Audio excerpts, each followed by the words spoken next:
Environment Day is celebrated on the 5th of June every year, and it's the United Nations' principal vehicle for encouraging awareness and action for the protection of our environment. Each year, World Environment Day is organized around a theme that draws attention to a particular pressing environmental concern.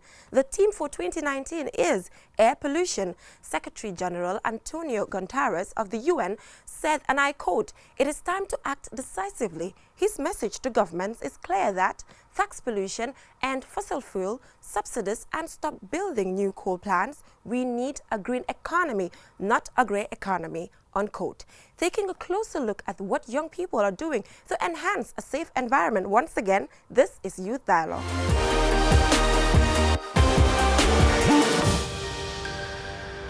My name is Jenna Bosonko, and we have an exciting show for you this evening. This week on Youth Dialogue, it's Youth Dialogue's Youth of the Month. We have a young person doing well to enhance a safe environment. We also have inserts of two groups of young people working on the prevention of deforestation and bush burning. Aside from that, we will bring you a quick phone-in with Youth in Action Group for Environment. Now, let's take a look at our Youth of the Month's profile and have her soon in the studio. Don't go anywhere.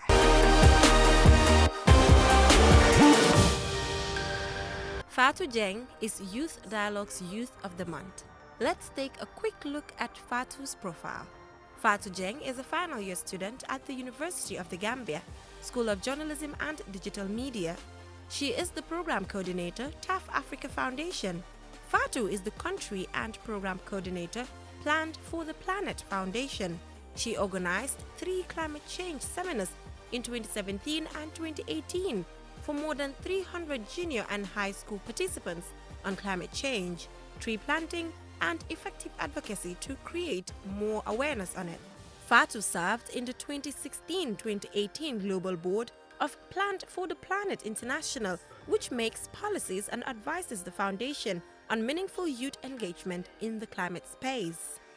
She served as a speaker, facilitator on understanding climate change during World Environment Day 2017. Fatou coordinated a 1-month summer camp organized by Educating for Africa's Future for 2 consecutive years, in which climate change was one of the key topics taught to participants. Also organized tree planting and cleansing exercises during these activities with the participants. She participated in 2 tree planting exercises and cleansing exercises across different campuses of the University of the Gambia during her tenure as president. She served as the children representative and gave a statement during the Action 2015 campaign on climate change in the Gambia. Fatou facilitated and served as the policy operations lead of Women and Gender on Climate Change Working Group of the Youth Constituency to the United Nations Convention on Climate Change. She served in the youth coordination team of the Africa Climate Change Week under Yongo, in which she supported with selections of funded youth participants and coordination of youth participation. Fatou contributed to the policy interventions on climate change negotiation items of inclusive youth participation during the COP23, SB 48, SB 48.2 and COP24. She served as a government youth representative at the resumed subsidiary body for the implementation of the climate policy negotiation in Thailand. This is Fatou for you.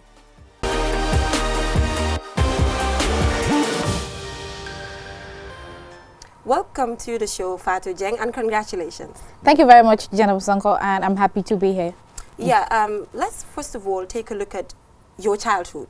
I mean, you're Youth of the Month because of environment, but it's also important to know how Fatou really spent her childhood and what are some of the most exciting memories that you can remember. Yes, because I'm a very active and energetic person since I was young, basically when I was in my junior school.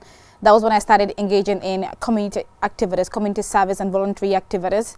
I can remember the first time I participated in an inter-class drama competition. Usually when we have Christmas parties, we normally have a drama competition. Yeah. And by then I think I was about 4 or 5 years old, and that was how I really got engaged in, you know, just getting in and getting involved on issues that have to do with so that was how I basically started at my junior school, getting engaged, and they saw my passion for, you know, just unleashing my talents and what I can do.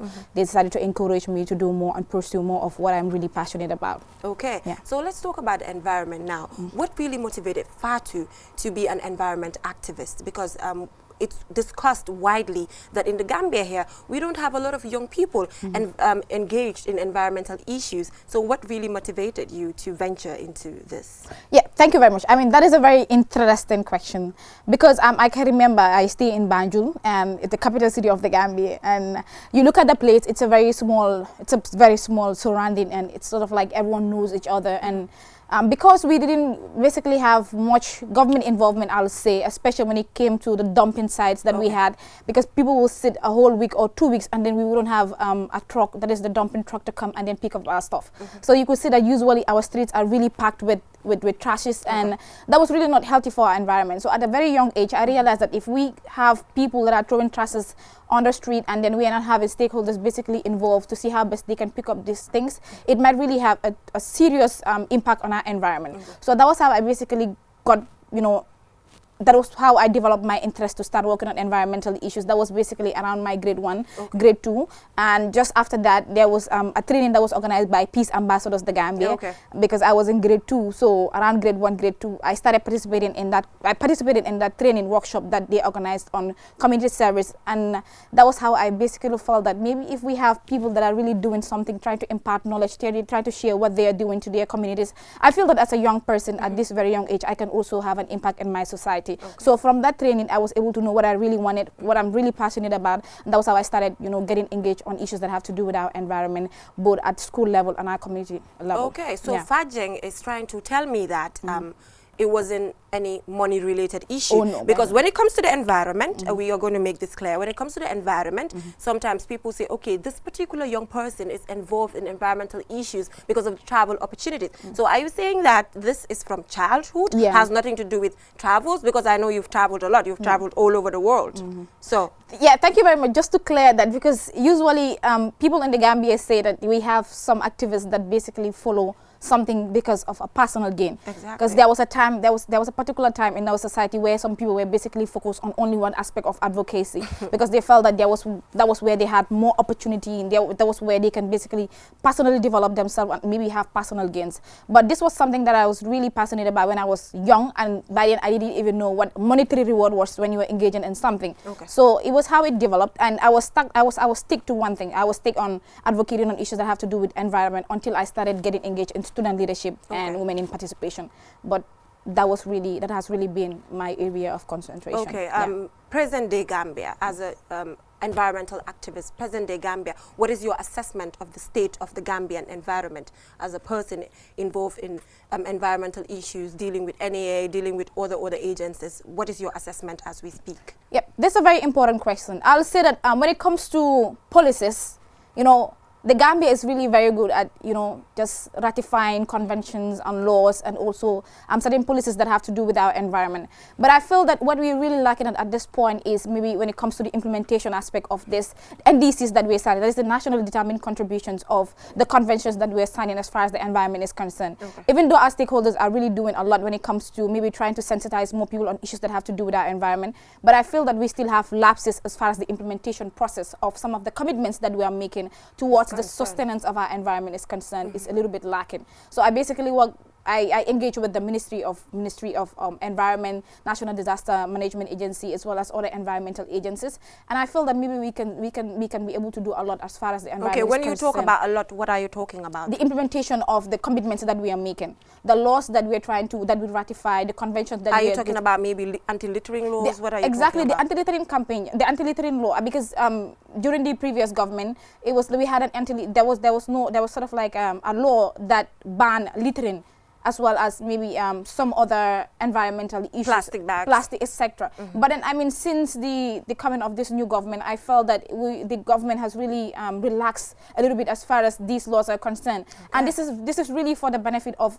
the general citizenry, because at the end of the day, if we stop the littering of plastics, then it's not going to be for the benefit of the government, but it's also going to be for the benefit of the people, the populace. Look at the environment, the pollution as far as the beach is concerned. You will see that just recently in other countries, other part of West Africa, you will see how they have implemented the banning of plastic bags. You take an example of Rwanda. You cannot go in that country with a plastic bag. Even if you travel from the Gambia with a plastic bag to wrap your luggage, you go and enter the airport in Rwanda, they will have to remove everything on that spot, and then you will have to take your luggage in there. So I feel that when it comes to the enforcement aspect of these laws, we're really lacking. And I feel that when it comes to these laws that we have enacted previously, if we bring them back, it's really going to be very important for our environment, because at the end of the day, it's not going to benefit the government or the lawmakers, it's going to benefit us, because the fishes that we have in here, they are consuming this plastic bag, and they are not really they are not really going to help us when it comes to the consumption of these fishes that we'll be taking, as well as other dumping sites, like you have the golden lead, as well as other threats that we have in the environment. So these are things that really I feel the government is not talking about, and these are things that are really important. Okay, so Fatou is saying that the government is not doing enough when it comes to environment, and they're not making enforcements, I can say. The enforcement of laws are not there, and the list goes on. So let's say, let's hope duty bearers are watching and action will be taken, because people have been given a lot of recommendations when it comes to the environment. And in terms of recommendations, again, this year the theme is pollution. As an activist, what recommendations do you have? Let's say domestic. You know, sometimes we talk about these laws. Laws are just laws. Sometimes it's not even implemented, but let's talk about grassroots level. What can we do when it comes to air pollution? Because it is the theme for this year. I know sometimes people say that it's not something that is from Africa, but from outside. Talk to us about your take on that as well. For me personally, I feel that as far as something is for our own benefit, it's for our own personal and professional development, as far as environmental issues is concerned, I don't see it as something that is westernized. Okay. Because air pollution is a global issue. It's a global challenge, even in developed countries and underdeveloped countries. Okay. So when it comes to the domestication of these laws that we are signing, as you made mention, as far as this theme is concerned, that is air pollution, I feel that what we can do as stakeholders, not only the government, but also us as environmental activists, as well as other people, the education sector to be specifically, and the grassroots and community development advocates on environmental issues, and the government, is to try to see how best we can engage in community outreach exercise. Because sensitization and awareness is something that is very crucial, as far as, because you cannot bring in laws, you cannot enforce laws when people are not aware of those laws. They need to be aware of it, they need to know what it really is, and they need to know how best they can have best practices in place if the laws that are enacted or the laws that are brought in place are not aware, are not known by the people. So I feel that what we can do more is to try to see how best we can engage in community outreach exercises, engage farmers that are basically engaged in agricultural production, and also go to the schools, because you know, education is one of the fundamental pillars in which we can be able to share information as far as sustainable development issues are concerned. If we have these things like maybe the environmental conventions, environmental laws, or even if we have environmental sciences incorporated in our education system, so you will see that students from grade 1 to even the university level will be able to know about environmental issues. Even if you're not trying to pursue a course in the environment, you should be able to know it, because this is something that is part of us. The environment is part of us, and it is where we live. It's what we breathe, and if it is not how we behave, etc. Exactly. So if it is something that is not put into consideration, then it's really going to be a problem for us. So I feel that the education sector also has a role to play as far as the domestication of these laws are concerned. When they come into place, let them put it in our curriculum, let it be in our education system, so the younger generation can know about it. And also we can try to do more step-down trainings, more grassroots advocacy, so that the people that are also not in these areas, or people that are not aware of this, will know more about environmental issues. Perfect. Now let's talk about Fatou Jang in the international world. I see Fatou Jang attending conferences in Paris, in Germany, in different countries. How does it feel as a young person sitting on that international round table, having to negotiate for climate change issues, having to negotiate for environment issues generally. Talk to us about it. Very inspirational there. Yeah, thank you very much. I mean, it's very humbling and quite important, because when it comes to international negotiations, you see that we have less participation of global South countries as far as these issues are concerned. And when you look at the environment, you realize that it's global South countries that are more vulnerable to the impacts of climate change. So usually it will not feel nice to talk about issues where you don't have people that are feeling it and people that know about it, because I always say this quote, that he who feels it knows it. And when it comes to environmental issues, environmental challenges and the effects, it is people from the global South that are really been affected by these issues. So I feel that, you know, going there, representing the voice of not only the Gambia, but people from Africa and the global South countries, it's really a very good, huge opportunity, because it's something that, you know, maybe when you go there, you might not have the opportunity to go there again. So you have to do your best to make sure that policies that are going to be in place are basically youth-friendly, as far as, especially, I mean, I'll specifically trim this down to young people, because young people's participation and young people's voices in these forums are very minimal. So when you have young people going there to try to make sure we bring in policies that are going to be youth-friendly, it's something that I'm really pleased about always when I'm there. Yeah, quickly before we leave, let's talk about impact, because part of the criteria for Youth Dialogues Youth of the Month is that you should have an impact in the lives of other young people. Fatou Jang, what is your impact when it comes to other young people? Just to justify that, we did not make any mistake in relation to having Fatou Jang as our Youth of the Month. Tell us the impact that you have registered when it comes to the lives of other young people. Yeah, thank you very much. So first of all, because I am someone that is a friend of children, so I usually focus my work or my advocacy awareness towards children, especially those that are going to school. So at this point, I've trained more than 250 students from the Greater Banjul area in about 10 schools on issues that have to do with environment. So if you can see some of the photos that have been shared, you can see that we have students from different schools.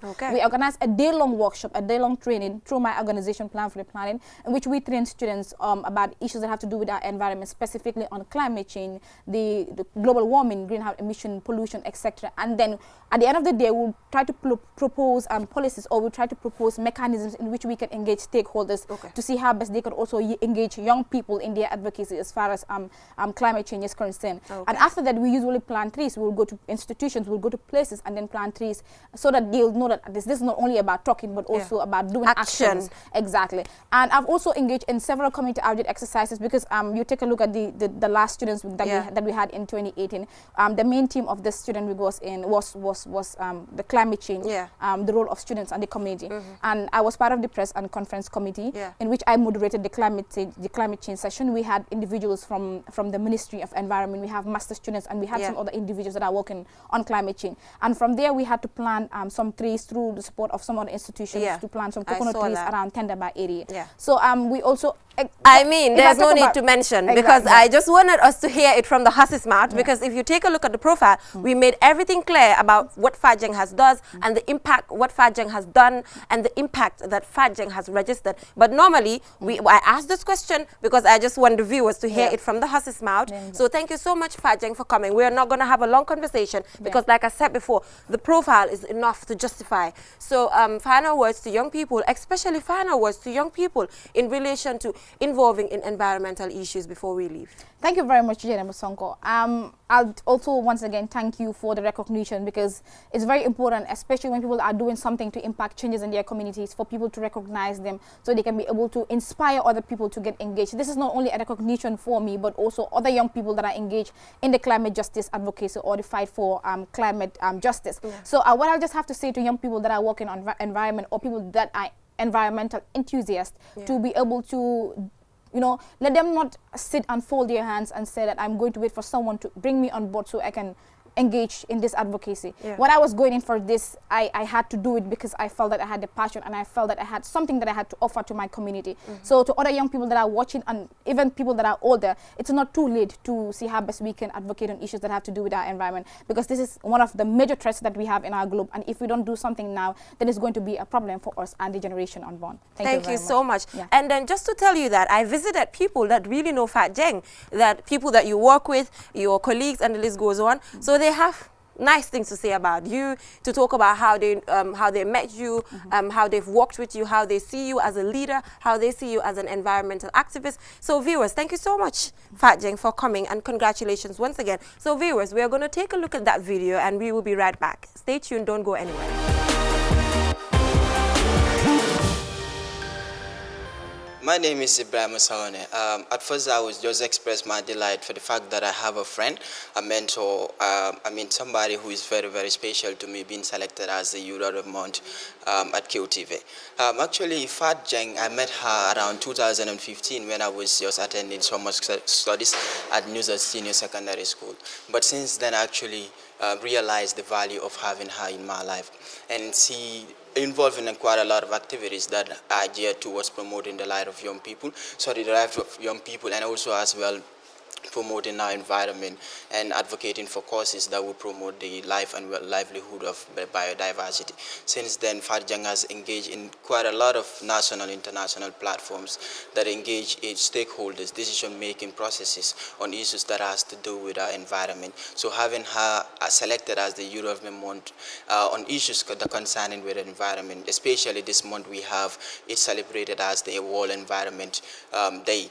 And it is not a surprise to me having her selected as the Youth of the Month. So kudos to Fatou Jang, keep the good work. This has not been a surprise, and I know you will continue the good work. Thank you. Hi, my name is Hussein Ustase. I'm the regional manager for TAF Africa Global.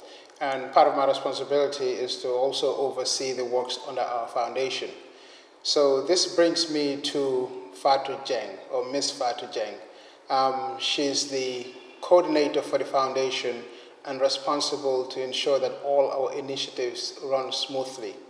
Fatou has been near and dear to our hearts because we did a program at Tendaba, and TAF Africa Global sponsored the entire Youth Week at Tendaba.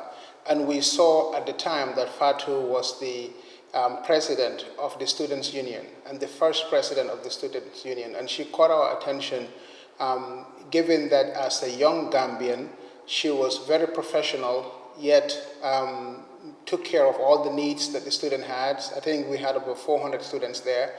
And she emerged as a true leader in ensuring that not only were we comfortable and achieve our objectives, but she did it professionally. So we noticed that, and we had a dinner invitation with the executive of the student union. And she came in, and I must share a story that was personal. When we were leaving the dinner, we had in our car, we wanted to give a ride to some of our students. And and these are all males, some of them, about 4 of them, wanted to get in the car. Fatou insisted that no one should get in the car because they all came together. And as a leader, she wants to ensure that they all go back to the same destination together and rode together. So if we took some and left the others, it would not have been fair. And she thought that as a leader, she shouldn't let that happen. So these are just a few of the leadership skills that Fatou has. She's an exceptional woman. She is well experienced, although she's just in university for now. But she's humble, she's hardworking. I think for her, there's no limit in what she can do. She's done a great job so far with the foundation. We have the Tough Leadership Academy where we meet every couple of weeks here at the Madiba Mall, and she coordinates all of that and participates beyond just her designated role to ensure that these students at the university enjoy from or benefit from the academy and some of the leadership lessons that the students learn. So I think all in all, she has a bright future ahead of her. We congratulate her. We're happy that she is part of the TAF family, and she's an asset to the Gambia and a role model for many young girls that are in the Gambia and also within Africa. So congratulations, Fatou. Thank you.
Welcome back, viewers. Youth in Action Group for Environment has been in existence since 2009 and has embarked on several tree planting exercises in the Gambia. That is why we have the representative from the group to talk to us about some of the successes that they have registered as well as some of the projects that they have on the pipeline. Hello, Omar. Welcome to the show. Yeah, thank you very much. Yes, Omar, let's talk about the impact that the coconut trees that you planted in Banjul has registered and also the sustainability aspect of it. Yeah, thank you very much for inviting us to this show after 10 years of development on planting coconut at the beach of Banjul to see that we prevent Banjul as our capital from soil erosion. Okay. So 2009, 2004, we could all remember the government of the Gambia have spent millions to claim the beach of Senegambia, Kairaba, and Atlantic in Banjul. So from 2009, it seems to me that there is a need to prevent this disaster. So that's where we plant this coconut at the beach of Atlantic Hotel. So after 15 years of that project by the government, today, Atlantic Beach is safe from soil erosion. Okay. And Banjul, there is no rush for government to say what we will do to protect the beach. It's because of the coconut. Okay. Kairaba and Senegambia is all gone. So coming to the second question you are asking me, the sustainability of this coconut, that depends on the approach of the government. Okay. At the policy level and at the council level. These are very important steps. Yesterday, I am hearing there's World Environment Day talking about pollution, which is very important. These coconut trees will reduce air pollution. Okay. And contribute to the carbon emission in the world. So the sustainability aspect, we are urging the city council, Rohim Malik Low, to make sure that he come to the disposal of this coconut project. If you see today, they are not rushing what has happened at the beach. Work has been there for the past 10 years. Okay. So let him come and see the coconuts, the role they have played in terms of controlling soil erosion. Okay. So the coconut that you guys have planted there, for the record, is it Yes. still there? Yes, it's still there. Some are bearing fruit. As you have seen, that's where we have an international recognition all the way from America saying that the group that planted coconut at the beach of Banjul, they have awarded a certificate to the Youth in Action Group and awarded a certificate to myself and opened a page for the Gambia at YouTube. If anybody is listening right now, you have your smartphone. You just click the Gambia Coastal Coconut Beach Project. That project you will see on YouTube for only Gambia is the coconut that are planted in Banjul. Okay, so now, as a group, as a youth group, do you guys go there to check if these coconuts are in good shape, to water them, to make sure that that sustainability is achieved for the longest period ever? Yes, since 2009, we were working as a voluntary services and as a pilot phase. Because if 2009, I was telling the government, let's plant coconut to prevent erosion. Okay. But at the time, nobody believed it. So after 10 years, today, we have this mandate and the fit to stand in front of the government and tell them that look at the work that we have done 10 years ago. So today, the impact of the coconut, as it is visible seen on the beach, I believe the present government will work hand in glove with us to see that the sustainability of this coconut is paramount. Okay, We now are going, yes. yes, Omar, let's talk about some of the projects that your organization, your youth organization for environment has in place right now. What are some of the plans for projects in environment? Right now, as we speak, I'm speaking from our garden at traffic light, where we used to bring these coconut seedlings and grow them for the yearly planting. Okay. Right now, we have 1,500 coconut seedlings on the ground, and they all start coming fresh, which we will be very happy to have QTV on the ground so that the whole Gambia can see what we are doing. We have a lot of plants because we are the one who planted coconut at Palmarima. Okay. We are the one who planted coconut at Combo Beach and Sunset and Coco Ozone. And we are planning to work with the Brikama Area Council right now. They have given us some small plots so that this coming rainy season we can plant coconut with them at Brikama Area Council. So we have a lot of projects on the pipeline that if we have the support and the collaboration of the authorities, we'll make sure that from Banjul to Katong is all planted with coconut. Okay. Thank you so much, Omar, for being here on the Youth Dialogue to talk to us about the coconut trees that you are planting nationwide, the impact that it has done, and also the issue of sustainability.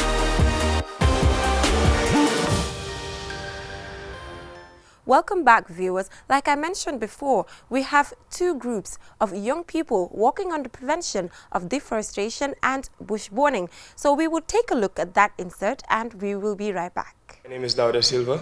I'm the president of the Jikiba project. The Jikiba project is a project that aims to mitigate climate change. We are looking at how best we can contribute to the community that we live in and how best we can beautify the community. And we have tried and engaged in a lot of researches that we have done at a group level. And then we said that we have to look at a place wherein deforestation is it's very common, rather. So we identify Badibu Iliase in the North Bank region of the Gambia, in a small community wherein the community engage and love doing what they love doing, farming always. And then we realized that there is no forest available in that community. So we did our research, our fact finding were very good with the Department of Forestry, many other departments that are engaged in this particular field that we want to venture in. So that's what we did, and then we try and met the chief of the community of Badibu Iliasa. When we met the chief of Iliasa, we told him what we wanted to do, that we wanted to plant many trees as possible as we can in that community, and then so that we can reverse deforestation there. So the chief trusted our idea and believed in us, and then he gave us a land. And welcome to the Jikiba.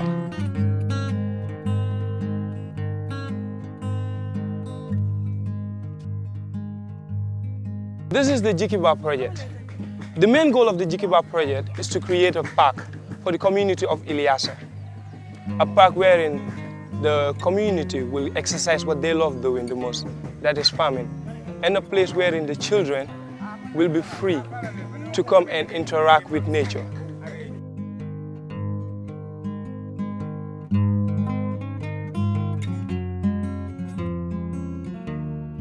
It came at a time when we would say the need speaks for itself, because for more than 3 weeks, there was not a drop of rain in this area. Okay, with the sustainability, like I said, we planted over 250 trees with different seedlings. So what we are doing right now is trying to create an income for the community, so that when these cashew trees grow in the next few years, they could use this cashew nut and sell it to create revenue for them, so that we will not only plant trees that will not be that will not just benefit them, but it will be edible trees, and there will be plants that would create income for the community. It is a commitment for every young people, especially the Gambian young people, to try and venture into this, because climate change is an essential aspect that we all have to look into. Because we advocate for other issues, but then it is very easy if we do not take care of our surrounding. Once the bad or the natural disaster comes in, it doesn't know anybody. So it is an urge, at least, to plant one tree at a time. Then we can try and reverse deforestation in the Gambia. My name is Satang Dumbuya, a student of the University of the Gambia. In 2018, which is last year, myself and 4 other young people in the university started a project called Free Our Bushes. This project is geared towards saving the bushes in the Gambia, saving them from bush burning. During our research, we were meant to understand that most of the bush burning prevalent rate is in LRR, and as such, our project developed in LRR, mostly in Sankuya, Pakalinding, and Mansakonko.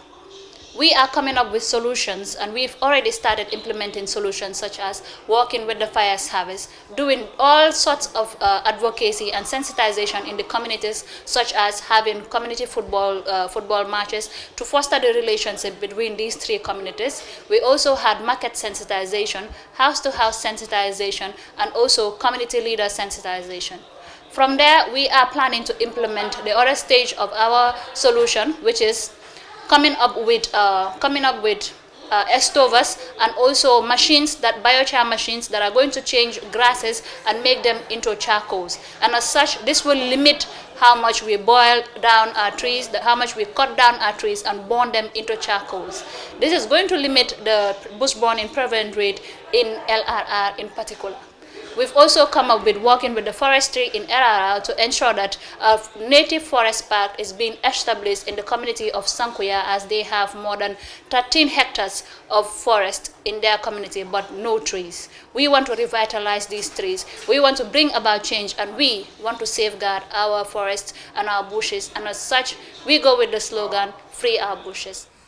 Welcome back, viewers. That was two inserts of two groups of young people working on the prevention of deforestation as well as bush burning. Viewers, that is all we have for you in this episode of the Youth Dialogue. But before I leave, just to tell you that Alima's creation is the newest designer for the show, and she provided this. It's so comfortable. I feel so comfortable in it.